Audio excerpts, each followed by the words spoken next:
दोन समान भाग आहेत. भाग आहेत. त्यापैकी एक भाग रंगवलेला आहे, म्हणजे रंगवलेला भाग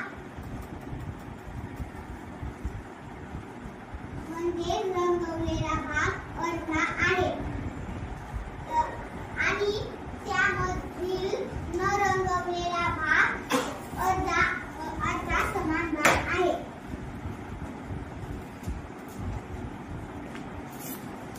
दुसरी आकृती, त्यामधील 4 समान भाग आहे. 1 2 3 4.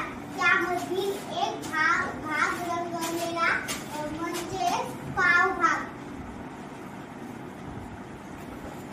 आणि न रंगवलेला भाग पाऊण भाग.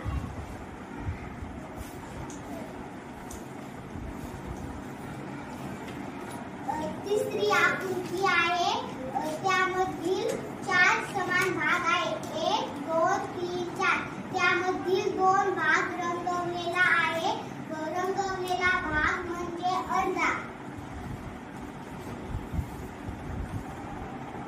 आणि न रंगवलेला भाग सुद्धा अर्धा असतो.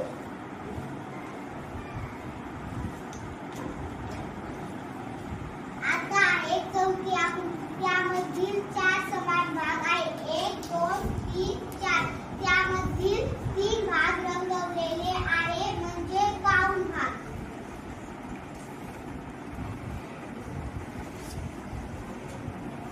आणि न रंगवलेला भाग पाव भाग.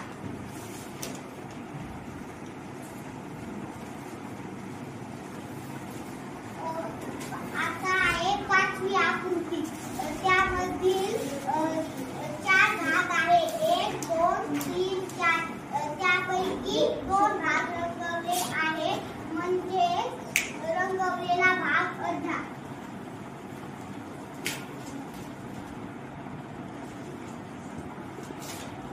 आणि न रंगवलेला भाग सुद्धा अर्धा असतो.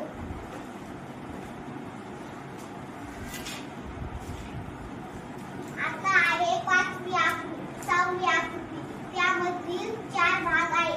1 2 3 4.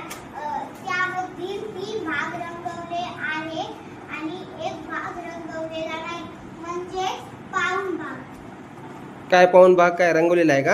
हा. सांग ना मग. पाऊण भाग रंगवलेला आहे आणि न रंगवलेला भाग पाव समान असतो. पाव भाग रंगवलेला आहे.